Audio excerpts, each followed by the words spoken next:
Selamat pagi kepada dosen pengampu mata kuliah pada hari ini. Perkenalkan, nama saya Sri Mamteta Tarigan dengan NIM 3242411003 dari kelas PPKN 1B. Baik, di sini saya akan menjelaskan bab 7 antropologi sebagai ilmu pengetahuan. Yang pertama, paradigma antropologi. Menurut KPBI, paradigma sekurang-kurangnya mengandung dua arti. Yang pertama sebagai kerangka berpikir, yang kedua sebagai model dalam teori ilmu pengetahuan. Jadi, paradigma dalam antropologi merupakan konsep yang sangat penting untuk membentuk cara kita memahami dunia sosial dan budaya. Yang kedua, ragam teori dalam paradigma antropologi.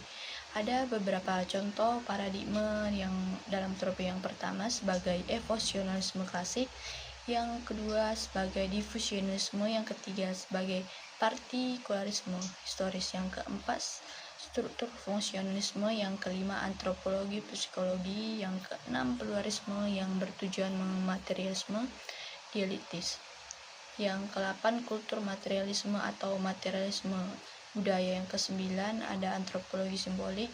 Selanjutnya saya akan menjelaskan bagian B, peran dan manfaat antropologi dalam masyarakat. Peran dan manfaat antropologi dalam masyarakat terbagi menjadi 5 bagian. Yang pertama, untuk mengetahui perilaku masyarakat yang digunakan untuk mengembangkan kebudayaannya. Yang kedua, menjelaskan peran manusia dalam suatu masyarakat agar tercipta harapan masyarakat. Yang ketiga, meningkatkan toleransi karena adanya karakteristik yang berbeda-beda dari tiap-tiap budaya masyarakat. Yang keempat, memperoleh pengetahuan mengenai karakteristik suku bangsa yang berbeda-beda. Yang kelima, mengidentifikasi berbagai jenis permasalahan dalam masyarakat agar terciptanya solusi untuk permasalahan tersebut. Yang selanjutnya saya akan menjelaskan bagian C, kerukunan nasional.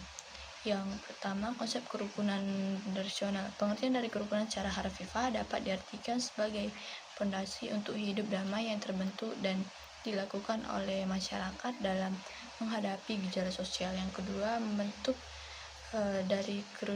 dari kerukunan bermasyarakat ada beberapa. Yang pertama, sebagai integrasi. Yang kedua, sebagai equilibrium atau keseimbangan. Ketiga, stabilitas. Yang keempat, keadaan nyaris tanpa sadar, yaitu keadaan yang terjadi karena adanya kekuatan yang menekan kelompok agar tidak terjadi konflik. Yang kelima, adanya toleransi. Yang keenam, adanya kesetikawanan atau solidaritas.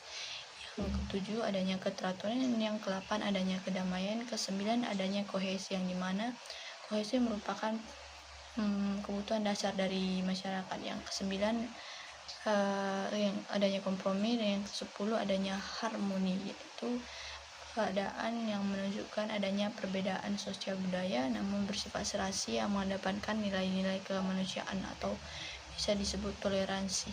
Sekian presentasi saya pada hari ini. Terima kasih.